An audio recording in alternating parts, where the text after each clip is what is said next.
आज हमारा lecture number 39 है। कल हमने जो है वो बीटा डिके को शायद कंप्लीट कर लिया था।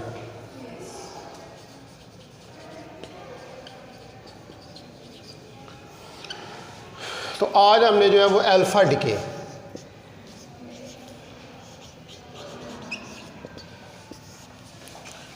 इसको स्टडी करना है।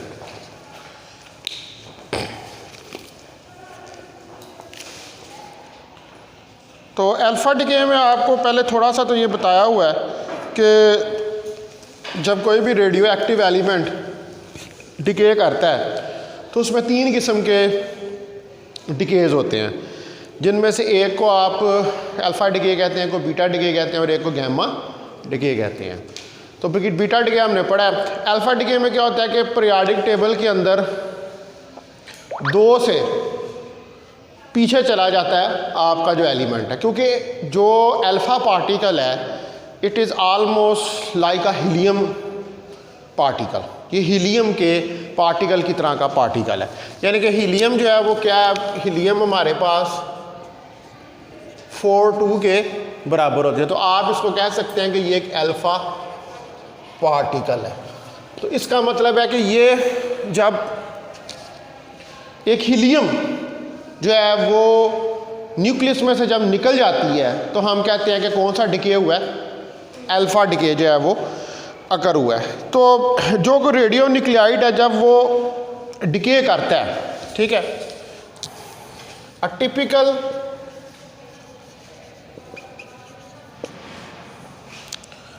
Radio nuclide uranium 238 spontaneously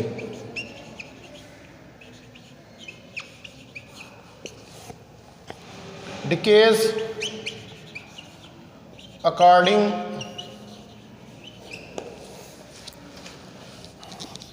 to the relation,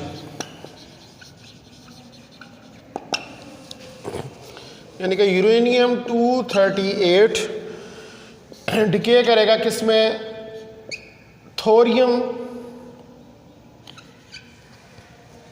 234 और इसमें से निकल जाएगा हीलियम 42। ठीक है, ये डिके, यानी कि यूरेनियम किस में कन्वर्ट हो जाएगा, थोरियम में, यानी कि 4 से पीछे चला गया मास नंबर के साथ और 2 में पीछे जाएगा एटॉमिक नंबर के साथ। अगर सपोज करेंगे यहाँ पर 92 हो, ठीक है, यहाँ पर 92 हो तो इस जगह के ऊपर जो है वो 90 हो जाएगा, ठीक है ना। तो इसका मतलब है कि जो भी आपके पास आइसोटोप है, ठीक है, यूरेनियम 238 है, यूरेनियम 235 है या पल्मोनियम है 239 है, तो उसमें वो जब डिके करेगा तो उसमें से अल्फा पार्टिकल निकलेगा और अल्फा पार्टिकल जब निकलेगा तो पीरियोडिक टेबल के अंदर 2 का फ़र्क आएगा। 2 से पीछे जो है पीरियोडिक टेबल में आपका एलिमेंट जो है वो चला जाएगा। अब जो हाफ लाइफ है, with half life of 4.47 10⁻9 years, यानी कि ये इसकी हाफ लाइफ है। इतनी के अंदर आधा जो है वो डिके करेगा, इतने में ये इसकी हाफ लाइफ है। अच्छा, और ड्यूरिंग द डिके, जब डिके हो रहा है तो इसकी एनर्जी जो है, an energy of 4.27 mega electron volt is releasing,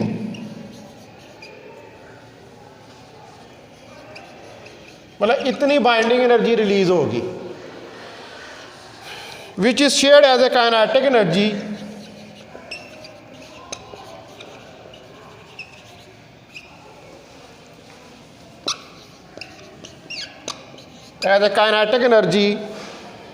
by alpha particle यानी कि अल्फा पार्टिकल क्या हीलियम है,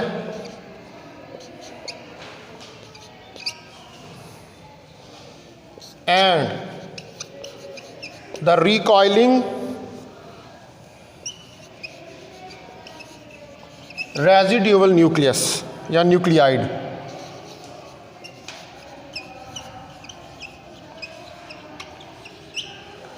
और वो न्यूक्लियाइड कौन सा बनेगा आपके पास, वो थोरियम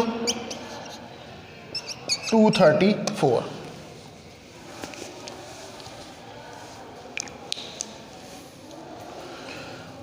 तो ये जो रिएक्शन है इस हाफ लाइफ के साथ होता है, यानी कि इसकी जो उन्होंने हाफ लाइफ कैलकुलेट की हुई है वो हाफ लाइफ कितनी है, वो 4.47 10 की पावर -9 ईयर्स है।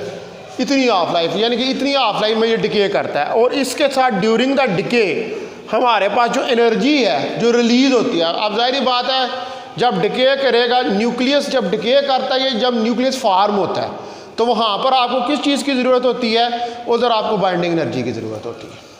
ठीक है, तो इतनी बाइंडिंग एनर्जी रिलीज होगी और ये जो रिलीज होगी वो शेयर्ड होगी एज ए काइनेटिक एनर्जी, यानी कि जो काइनेटिक एनर्जी है अल्फा पार्टिकल ये वाला और थोरियम डिके हुआ है। जब यूरेनियम तो क्या चीज़ बनी है, थोरियम और हीलियम, यानी कि हीलियम क्या है, हीलियम, तो इनके दरमियान में काइनेटिक एनर्जी जो है वो क्या होगी, वो शेयर हो जाएगी। अब यहाँ पर ये क्वेश्चन अराइज होता है कि अगर इतनी ज़्यादा एनर्जी रिलीज होती है हार्ड डिके में, तो फिर जो न्यूक्लियाइड या यूरेनियम 239 का वो डिके क्यों नहीं कर जाता फ़ौरन उसकी क्रिएशन के बाद। देखे ना कितनी हाफ लाइफ है, अब इसकी देखें 4.4 साल ज़रा 10 की ताकत 9 ईयर्स है।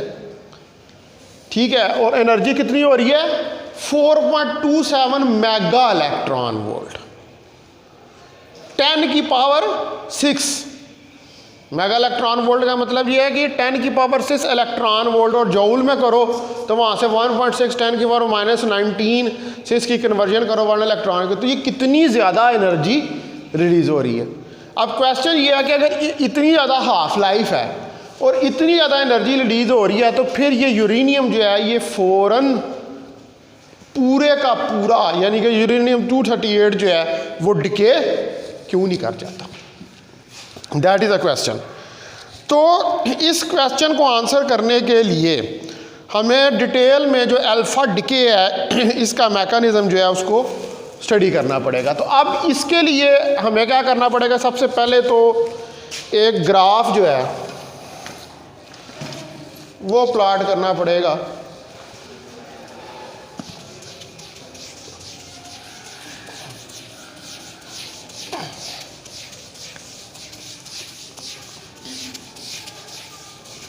और उस ग्राफ को देखते हुए, यानी कि ये अब कल आपने जो बीटा डिके था उसका भी क्वांटम मैकेनिकल ट्रीटमेंट देखा था सारा, कि वो अंदर क्या हो रहा है, क्योंकि वो न्यूक्लियस जो है वो क्वांटम एंटाइटी है और उसके अंदर जितने, यानी कि आप जब एटम तक चले जाते हैं तो एटम जो है वो किस वर्ल्ड के अंदर आ जाता है, वो क्वांटम वर्ल्ड के अंदर आ जाता है, वो आपके वर्ल्ड से अलग हो जाता है।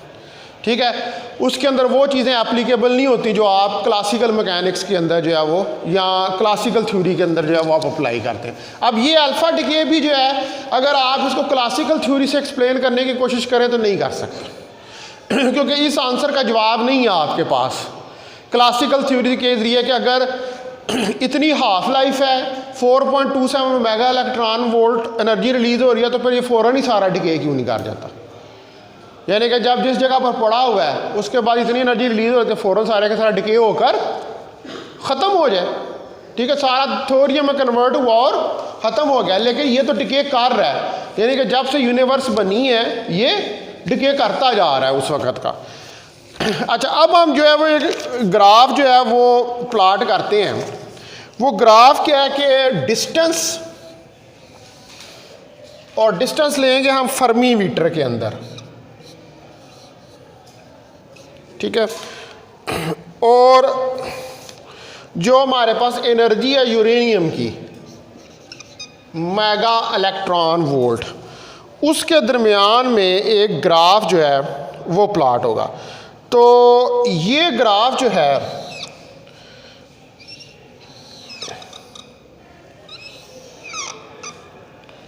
ये कुछ इस तरह का आपके पास ग्राफ जो है वो आएगा। ठीक है, यहाँ पर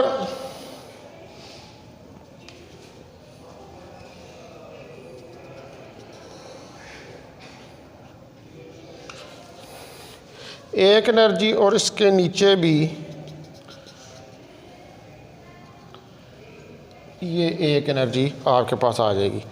अब यहाँ पर ये एनर्जीज जो हैं ये हमारे पास 6.81 मेगा इलेक्ट्रॉन वोल्ट और ये 4.27 मेगा इलेक्ट्रॉन वोल्ट के बराबर आ जाएगा। अब ये वाला जो हिस्सा है इसको आप कह दें कि दैट इज़ R1 और यहाँ पर जो ये वाला पोर्शन है इसको आप कह दें कि दैट इज़ R2। तो ये ग्राफ जो है ये हमारे पास आ जाएगा।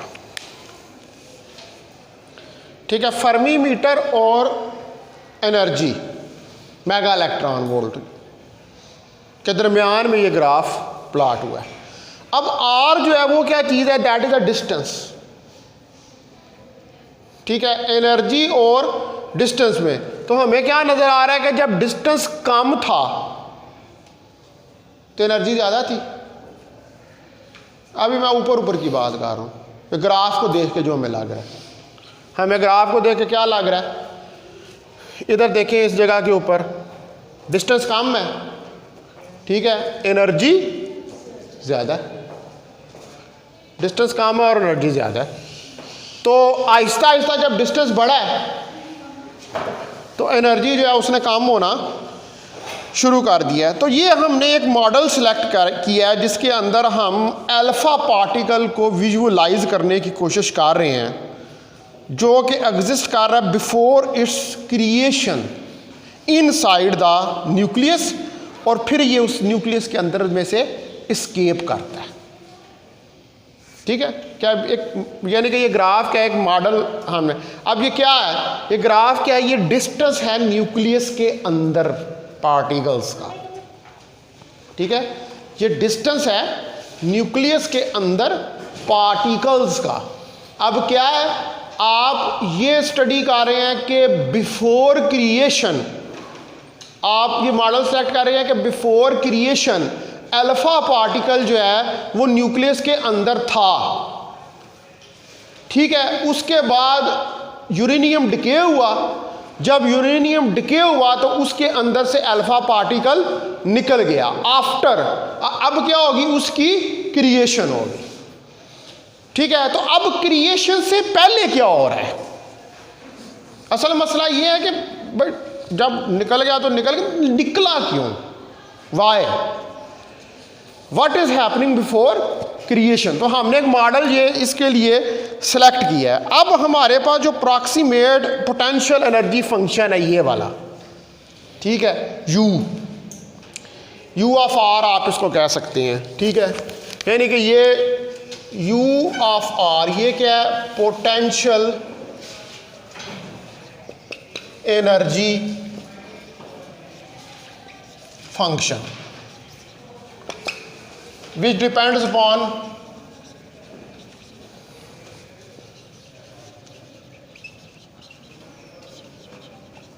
distance r, जो कि डिस्टेंस r के ऊपर डिपेंड करता है।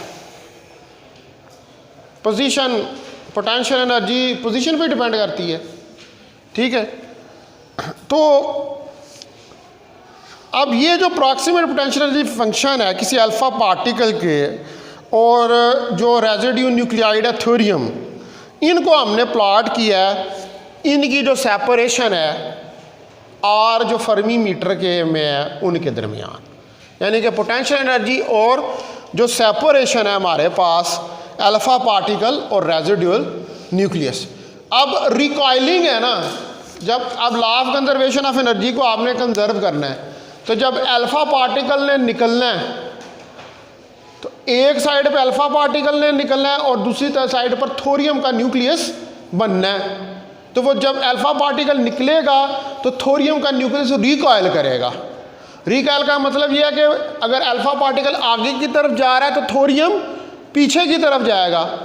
To conserve the momentum, to conserve the law of conservation of energy and also to conserve the angular momentum.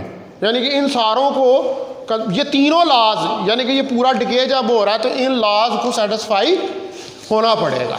ठीक है, हाँ, हम इनको फिजिकल लॉज के अंदर ही स्टडी कर सकते हैं। अब जो हमारे पास पोटेंशियल एनर्जी फंक्शन है, ये क्या, ये कम्बिनेशन है पोटेंशियल वेल का जो कि एसोसिएटेड है स्ट्रांग न्यूक्लियर फोर्सेस पर जो ऑपरेट कर रही हैं न्यूक्लियर इंटीरियर के अंदर। ठीक है, अब न्यूक्लियर इंटीरियर, न्यूक्लियस का इनसाइड, मैंने आपको कहा कि हमने ये मॉडल क्या कंसिडर किया, ये हमने मॉडल कंसिडर किया before the creation of alpha particle. समझ रहे हैं बात, बिफोर दी क्रिएशन। क्यों हम ये समझने की कोशिश कर रहे हैं कि अल्फा डिके क्यों हुआ है। तो अल्फा डिके के अंदर पहली चीज़ ये है कि जो पोटेंशियल एनर्जी फंक्शन है आपके पास, ठीक है, द पोटेंशियल एनर्जी फंक्शन जो यू ऑफ आर है, यही है। ठीक है, ये क्या is a combination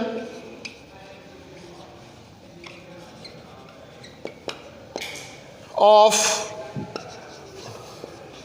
potential well associated with the strong attractive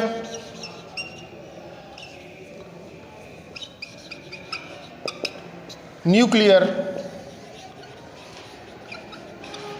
forces। ठीक है, अब आपको पता है कि न्यूक्लियस के अंदर स्ट्रांग अट्रैक्टिव न्यूक्लियर फोर्सेस जो है मौजूद होती हैं operating in the nuclear interior.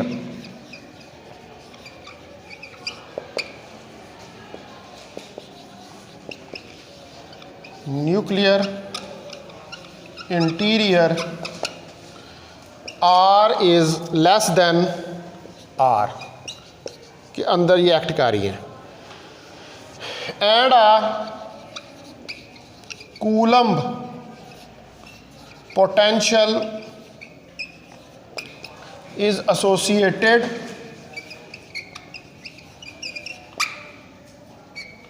और कूलम पोटेंशियल जो है वो आपका एसोसिएटेड है with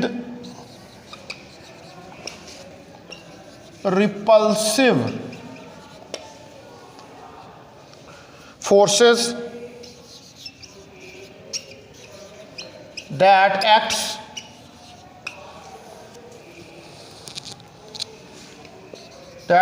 between the products of decay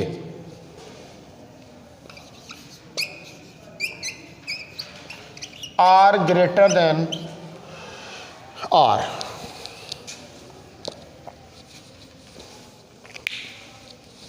ठीक है, तो आप इसका मतलब है कि आपके पास जो है वो दो किस्म की फोर्सेस हैं। एक तो आपको पता है आपको कि न्यूक्लियस के अंदर जो न्यूट्रॉन और प्रोटॉन्स होते हैं, उन न्यूट्रॉन और प्रोटॉन्स के दरमियान स्ट्रांग न्यूक्लियर फोर्सेस होती हैं जो कि उनको आपस में बाइंड रखती हैं। ठीक है, अब वो स्ट्रांग न्यूक्लियर फोर्सेस किस जगह पर हैं, न्यूक्लियर इंटीरियर के अंदर। यानी कि ये डिस्टेंस आप अगर यूं सपोज करें, ठीक है, हम अगर सपोज करें कि ये न्यूक्लियस है, ठीक है, इसका रेडियस आर है, तो ये इसका इंटीरियर है जिसका स्मॉल आर है। तो तो अगर आर लेस देन आर है, अब ये केस क्या है, आर लेस देन आर है, ये कि न्यूक्लियस का अंदर है।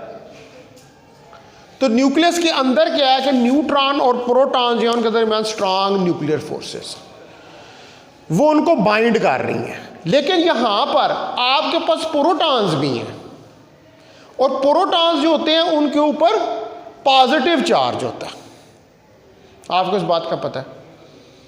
तो जहां पर चार्ज आ जाए वहां पर कूलम्बिक फोर्स आ जाती है। तो अब जो प्रोटॉन है वो एक दूसरे को क्या करेंगे, एक दूसरे से परे धकेलेंगे रिपल्शन की वजह से। जब वो परे धकेलेंगे तो क्या होगा, अब जो पोटेंशियल एसोसिएटेड है वो जो प्रोडक्ट्स ऑफ डिके है, प्रोडक्ट्स ऑफ डिके क्या है, product of decay alpha particle और थोरियम परे धकेलेगा ना उसको, तो वो न्यूक्लियर के इंटीरियर से बाहर की तरफ निकल जाएगा रिपल्शन की वजह से। ठीक है, फिर क्या केस आ जाएगा, फिर आपके पास ये आर हो जाएगा और ये कैपिटल आर हो जाएगा। ठीक है, अब प्रोडक्ट्स जब बनेंगे तो क्या होगा, अल्फा पार्टिकल बाहर निकल जाएगा। तो इसका मतलब है कि दो किस्म की फोर्सेस इस डिके के अंदर कार फरमा है, एक कोलम्बिक फोर्स है और दूसरी स्ट्रांग न्यूक्लियर फोर्स है। ठीक है, अच्छा अब जो यहाँ पर हॉरिजेंटल लाइन हमने एक रिप्रेजेंट की है, ठीक है, जिसकी ये वाली हॉरिजेंटल लाइन, इसकी क्यू ए एनर्जी जो रिलीज हो रही है वो कितनी है, 4.27 मेगा इलेक्ट्रॉन वोल्ट। ठीक है, ये वो प्रोसेस है कि जिसके अंदर जो पोटेंशियल एनर्जी कर्व है वो इंटरेक्ट करता है एट R1 और R2 के ऊपर। ठीक है, ये डिस्टेंस है यहाँ पर एनर्जी का, ये एनर्जी इधर से शुरू नहीं हुई, यहाँ पर ये कुछ डिस्टेंस था, इससे आगे से एनर्जी जो है वो स्टार्ट हुई है। तो जो न्यूक्लियस है ये हमारे पास सराउंडेड है बाय इम्प्रेसिव पोटेंशियल बैरियर। अब ये क्या, ये सारा पोटेंशियल है, जहाँ पर पोटेंशियल एनर्जी की बात आ गई, इसका मतलब है कि वहाँ पर अब पोटेंशियल कहाँ से आ रहा है, फोर्सेस मौजूद हैं। तो जब फोर्सेस मौजूद होंगी तो पोटेंशियल होगा। पोटेंशियल के अंदर विद रिस्पेक्ट टू डिस्टेंस अगर चेंज आए तो फोर्स आती है, यही है ना, आपने पढ़ा हुआ है ये बात कि F माइनस करली V ओवर करली R, और माइनस किस लिए होता है, अट्रैक्टिव पोटेंशियल है, बाउंड सिस्टम है। फोर्सेस का काम क्या होता है, सिस्टम को बाउंड करना। अब ये जो अट्रैक्टिव फोर्सेस हैं इसके अंदर वो क्या कर रही हैं, वो सिस्टम को बाउंड कर रही है। ठीक है, अच्छा अब जो हमारे पास न्यूक्लियस है, द न्यूक्लियस इज सराउंडेड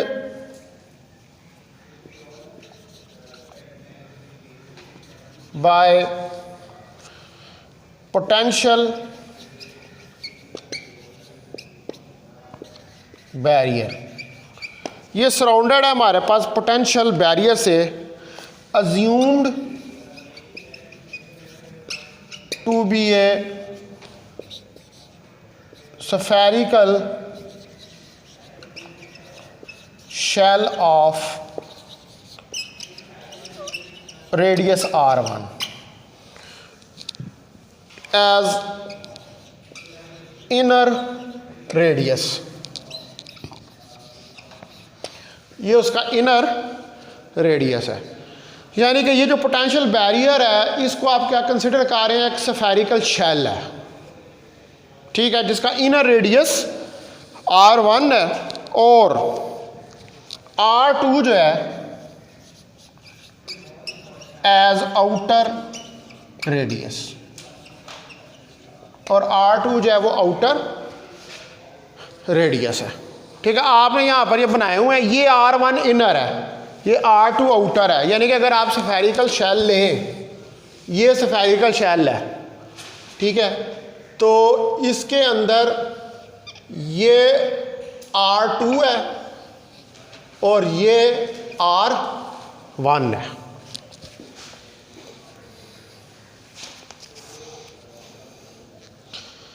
तो जो वॉल्यूम है इस शेल का, उसके मुताबिक वो फॉरबिडन है अल्फा पार्टिकल के लिए under the law of classical physics. ठीक है, यानी कि हम क्लासिकल फिजिक्स से उसके जो वॉल्यूम है इस शेल का उसको विजुअलाइज नहीं कर सकते। ठीक है, तो फिर हमें क्या करना पड़ेगा, तो फिर हमें जो है इसके लिए क्वांटम थ्योरी जो है उसको यूज़ करना पड़ेगा। तो ये देखा गया कि जो ये रीजन है जिसमें पोटेंशियल एनर्जी जो है वो एक्सीड कर जाती है टोटल एनर्जी से। ठीक है, यानी कि वो रीजन कि जिसमें पोटेंशियल एनर्जी एक्सीड कर जाती है टोटल एनर्जी से।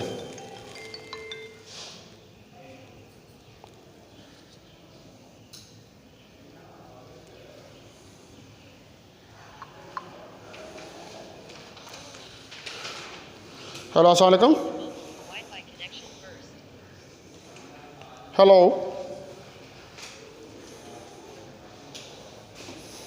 हेलो,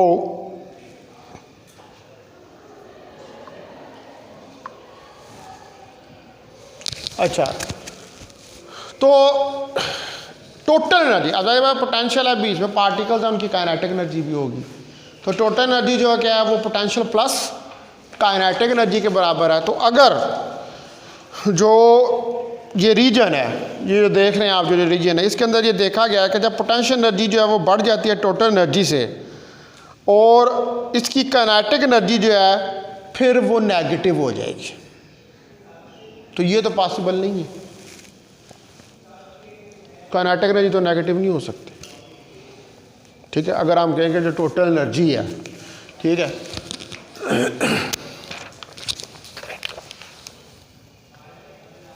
in this region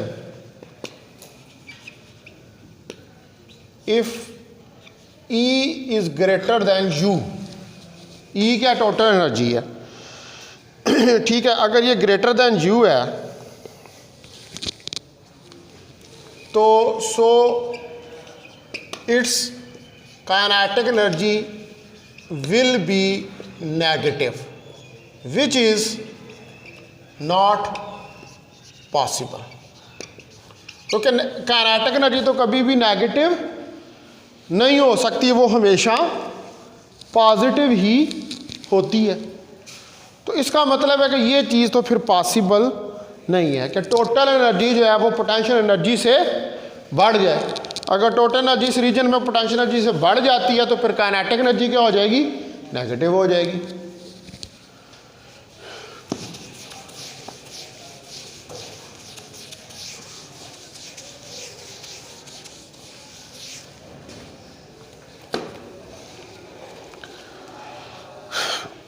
तो इसका मतलब है कि जो अल्फा पार्टिकल है वो ट्रैप्ड है inside the nucleus by the barrier, किसी पोटेंशियल बैरियर की वजह से।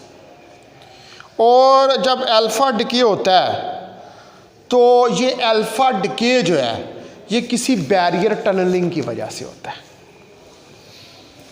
ये जो बात है ना, E is greater than U, classical physics तो ये कहती है कि कोई पार्टिकल बैरियर को उस वक़्त ही पार कर सकता है जब उसकी टोटल एनर्जी ज़्यादा हो जाए उस बैरियर की एनर्जी से। ये आपने पढ़ा है मॉडर्न फिज़िक्स के अंदर जब क्वांटम मैकेनिक्स का चैप्टर स्टडी किया था।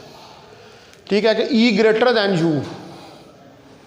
तो लेकिन यहाँ पर अगर आप ये काम करें तो ये E greater than U valid किसके लिए है, क्लासिकल फिजिक्स के लिए। मसलन कोई रुकावट है आपके पास आगे, तो वो रुकावट का जो पोटेंशियल है उससे ज़्यादा आपकी एनर्जी होगी तो आप उस रुकावट को पार कर सकेंगे, क्लासिकल फिजिक्स ये कहती है। तो इसके मुताबिक तो फिर जो अल्फा पार्टिकल है वो क्या है, वो ट्रैप्ड है इनसाइड द न्यूक्लियस, और वो न्यूक्लियस से बाहर नहीं निकल सकता अगर आप क्लासिकल फिजिक्स को यूज करें, लेकिन वो न्यूक्लियस से बाहर निकलता है। इसका मतलब है कि यहां पर क्लासिकल फिजिक्स आकर फेल हो जाती है। और कौन सा फिनोमेना यहां पर हो रहा है, यह आपने पढ़ा बैरियर टनलिंग। क्वांटम पार्टिकल्स के अंदर ये उनका करैक्टरिस्टिक है, उनकी प्रॉपर्टी है कि वो टनल कर जाते हैं उस बैरियर के अंदर से, यानी उस बैरियर के अंदर से गुजर जाते हैं, चाहे उनकी एनर्जी कम भी हो, जिसको हम बैरियर टनलिंग, ये बैरियर टनलिंग जो है ये हमने स्टडी की थी। ठीक है, तो इसका मतलब है कि जो it seems that alpha particle is trapped inside the nucleus, कि अल्फा पार्टिकल जो है वो ट्रैप्ड है न्यूक्लियस के अंदर। ठीक है,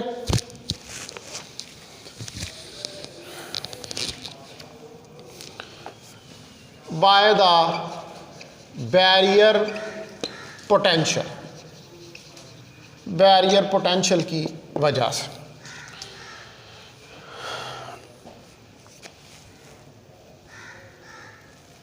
तो अल्फा डिके को फिर हम किससे एक्सप्लेन करेंगे, मैकेनिकल वेव बैरियर टनलिंग से। ठीक है, so alpha decay can be explained by wave mechanical barrier tunneling।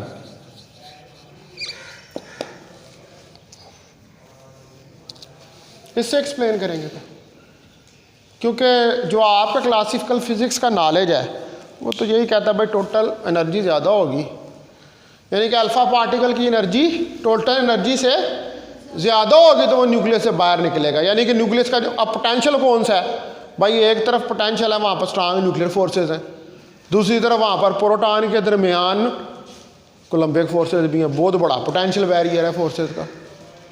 तो फिर इसकी एनर्जी इस पोटेंशियल बैरियर से ज़्यादा हो तो बाहर निकल जाए, लेकिन इसकी एनर्जी तो उससे ज़्यादा नहीं है, लेकिन ये फिर भी बाहर निकल रहा है।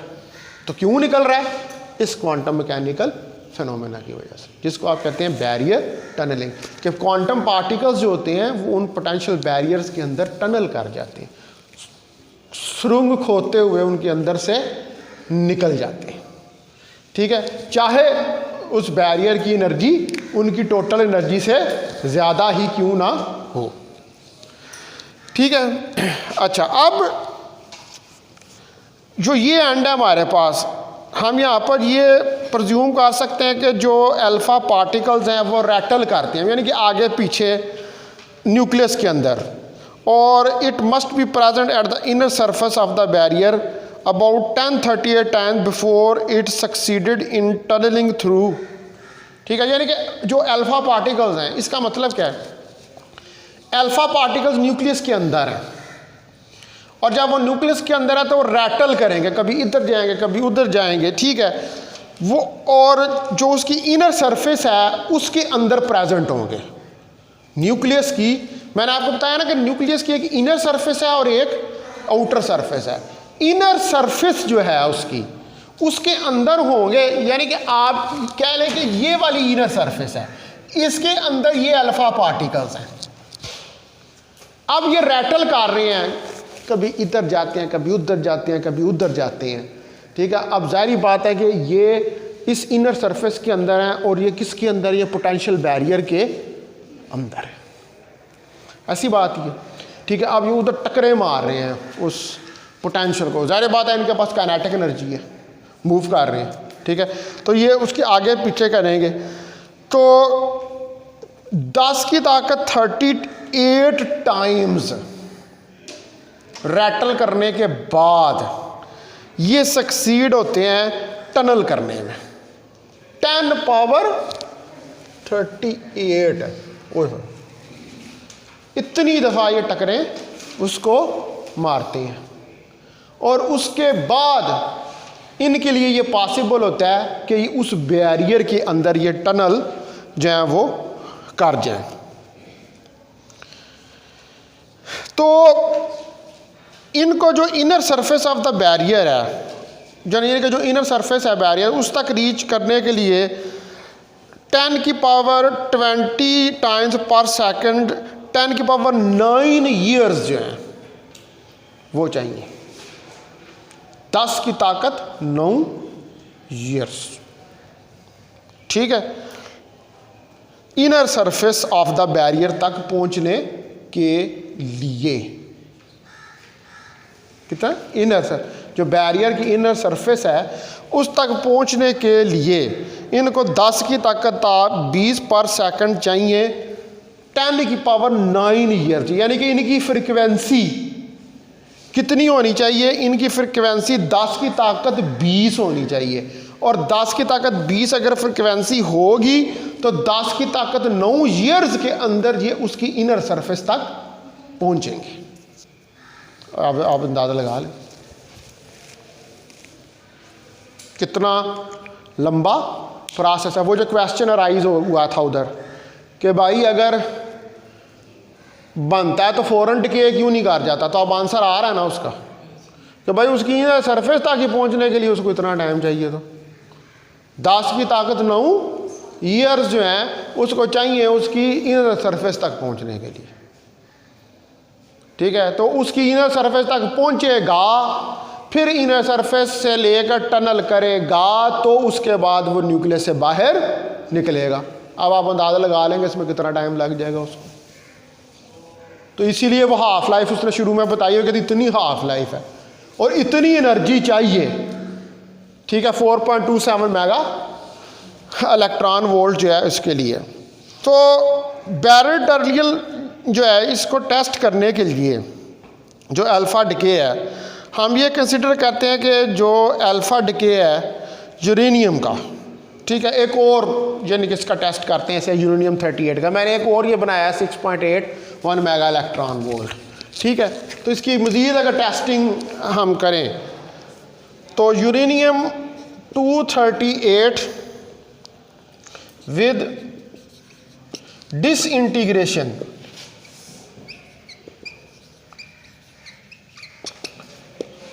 एनर्जी, यानी कि इसकी जो डिसइंटीग्रेशन एनर्जी है QA 6.81 मेगा इलेक्ट्रॉन वोल्ट है। अच्छा, ये भी आप लिख लें कि इसकी फ्रिक्वेंसी अगर 10 की ताकत 20 हो तो इसको कितना टाइम लगेगा? T10 की पावर 9 ईयर्स लगेंगे इसको, ठीक है, उसकी इनर सरफेस तक आने में।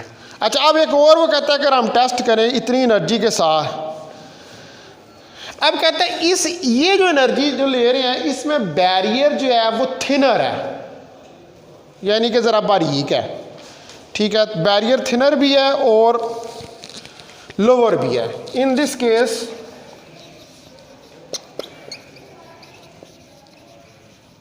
Barrier is thinner and lower, यानी कि जो पिछला बैरियर था 4.27 मेगा इलेक्ट्रॉन वोल्ट का, उसके मुकाबले में ये बैरियर थिनर भी है और लोअर भी है। तो जो हमारे पास टनलिंग वर्जन है अल्फ़ा डिके का, ठीक है, अभी आपने ये सारा क्या पढ़ा है? ये टनलिंग वर्जन ही पढ़ा है कि किस तरह अल्फ़ा डिके होता है और अल्फ़ा किस तरह जो है वो स्केप करता है। तो हम ये कहते हैं कि अल्फ़ा डिके जो है वो रेडियली अकर करता है यूरेनियम 228 के लिए देन फॉर यूरेनियम 238, ठीक है। अब जारी बात है कि यहाँ पर इसकी क्या एक्सप्लेनेशन हो सकती है कि 228 और 238 में क्या फ़र्क है? नंबर ऑफ न्यूट्रॉन्स और प्रोटॉन्स का फ़र्क है। तो वो कहता है कि अल्फ़ा डिके जो है वो ज़्यादा तेज़ी से अगर करता है किसी के लिए यूरेनियम 228 के लिए दैन 238। और ये एक एक्सपेरिमेंटल फैक्ट है क्योंकि जो हाफ लाइफ है यूरेनियम 228 के लिए जो ओनली 550 सेकेंड। ठीक है, यानी कि कंपैरिजन किया किसका, यूरेनियम 238 और यूरेनियम 228 का। तो जो यूरेनियम 228 है is decay more readily as compared to uranium 238। ये ज़्यादा जल्दी डिके कर जाता है एज कंपेयर टू यूरेनियम 238। और ये एक्सपेरिमेंटल फैक्ट है क्योंकि half life for uranium 228 T1 half जो है वो 550 सेकेंड है। ठीक है, 550 सेकेंड है। तो ये कितनी कम है उसके मुकाबले में, तो इसलिए ये उससे ज़्यादा जल्दी डिके जो है वो कर जाता है।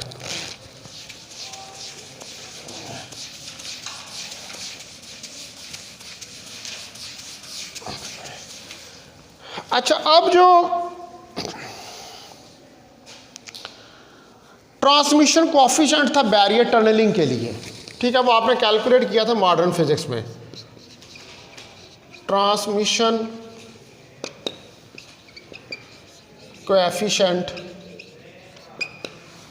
फॉर बैरियर टनलिंग, और वो जो कोएफिशिएंट था वो क्या था, वो आपके पास T = e⁻²kL, और इसके अंदर K जो है ये हमारे पास 8π² m⁻�√h² के बाद है।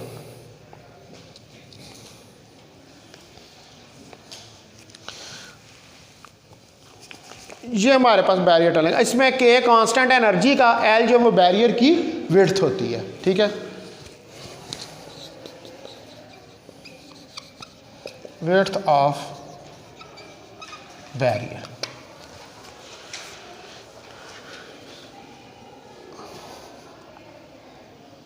अब ये जो है ये फैक्टर बड़ा स्मॉल होता है जो चेंजेस आ रही होती हैं किसी बैरियर की डायमेंशंस में उनके लिए। ठीक है, ये यानी कि ये जो एनर्जी का फैक्टर है। तो जो हमारे पास QA है, जो इंक्रीज है इन QA, increase in QA for uranium 228 only by a factor of 1.6 produces decrease in half life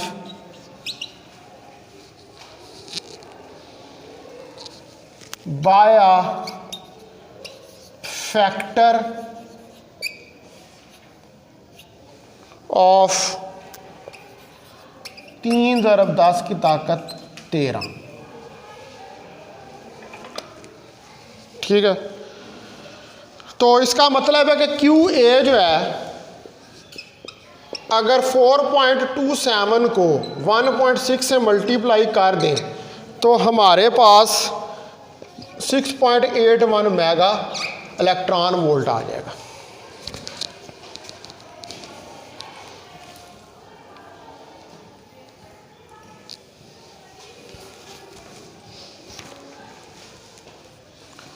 ठीक है जी, यानी कि QA जो यूरेनियम 228 के लिए है वो जो फैक्टर है 1.6 का, ठीक है, उससे डिक्रीज होती है हाफ लाइफ से, और वो हाफ लाइफ का फैक्टर कितना है 3×10⁻13। ठीक है, 3 ज़रब। अब आप देखें कि QA की यानी कि जो यूरेनियम 228 है उसकी एनर्जी ज़्यादा है, उसकी एनर्जी ज़्यादा है, और जो यूरेनियम 238 है उसकी एनर्जी कम है। लेकिन अगर उसकी एनर्जी के साथ 1.6 का फैक्टर मल्टीप्लाई कर दें तो फिर किसकी एनर्जी बन जाती है? फिर 228 की बन जाती है। और 228 जो है वो ज़्यादा जल्दी डिके कर जाता है क्योंकि उसकी हाफ लाइफ जो है वो कम है एज़ कंपेयर टू यूरेनियम 238। यानी कि जिसकी एनर्जी ज़्यादा होगी, बाइंडिंग एनर्जी, वो ज़्यादा जल्दी डिके करेगा, यानी कि उसके अंदर से अल्फ़ा पार्टिकल जो है वो जल्दी निकलेगा एज़ कंपेयर टू उसके कि जिसकी एनर्जी कम है। ठीक है, तो बाइंडिंग एनर्जी, इसको समझने के लिए अगर आप बाइंडिंग एनर्जी का ग्राफ रिकॉल करें, बाइंडिंग एनर्जी पर न्यूक्लियन का, तो उसमें आप देखेंगे कि बाइंडिंग एनर्जी जो एंड वाले हैं और जो शुरू वाले हैं उनके ज़्यादा होती है, लेकिन जो मिड वाले होते हैं उनकी कम होती है। ठीक है, तो ये वही वाला फैक्टर जो है यहाँ पर भी अल्फ़ा डिके के अंदर भी इन्वॉल्व जो है वो हो रहा है। ठीक है, तो ये अब जो है ये चैप्टर अब आपका कंप्लीट हो गया।